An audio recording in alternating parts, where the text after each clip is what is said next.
बहुत दिन पहले की बात है कि एक बार एक कछुआ एक अजनबी शहर में नमक खरीदने गया।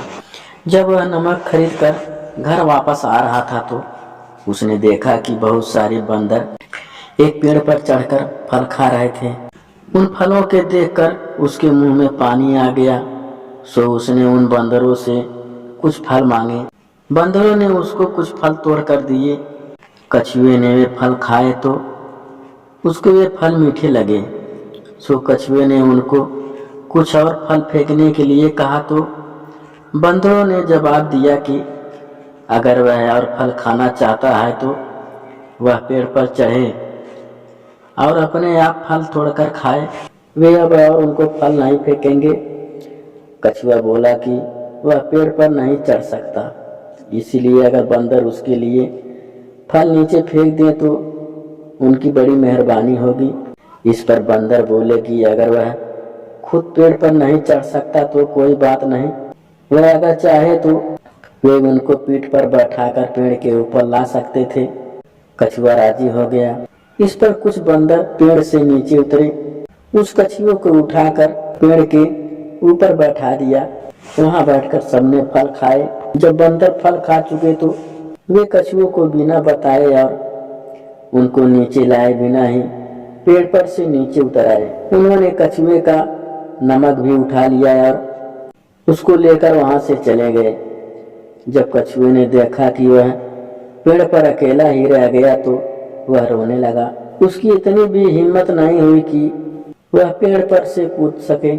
डर के मारे उसका रोना बढ़ गया और वह इतना रोया कि उसकी आंखों से आंसू बहने लगे और नाक से पानी। यह सब इतना बहा कि पेड़ की जड़ के पास एक छोटा सा नाला बन गया। उसी समय वहां एक प्यासा हिरन आया और उसने उस नाले से पानी पिया तो बोला, ओह कितना अच्छा पानी है इस नाले का।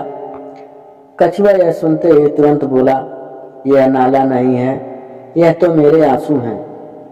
फिर उसने हिरन को बताया कि वह क्यों रो रहा था।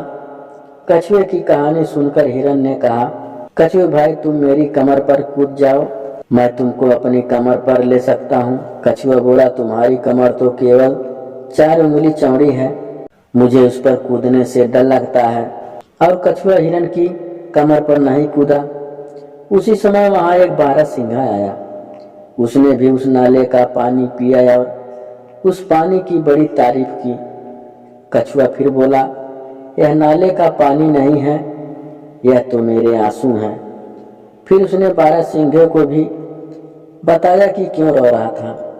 बारहसिंघा भी बोला, आओ कछुए भाई तुम चिंता ना करो, तुम मेरी कमर पर कूद जाओ। कछुआ बोला, तुम्हारी कमर तो 2 हाथ चौड़ी है, मुझे उस पर कूदने में डर लगता है। सो कछुआ बारहसिंघे की कमर पर नहीं कूदा। तभी वहां से एक हाथी गुजरा। उसने भी उस नाले का पानी पिया और नाले की पानी की बहुत तारीफ की। कछुआ फिर बोला, हाथी भाई यह नाले का पानी नहीं है, यह तो मेरे आंसू हैं। फिर उसने हाथी को भी बताया कि वह क्यों रो रहा था। कछुआ की दुख भरी कहानी सुनकर हाथी भी दुखी हो गया। उसने भी कछुए से कहा, कछुए भाई मेरी पीठ तो बड़ी है, तुम मेरी पीठ पर कूद जाओ, तुम यहाँ आराम से कूद सकते हो। कछुए को भी लगा कि वह हाथी की पीठ पर आराम से कूद सकता है।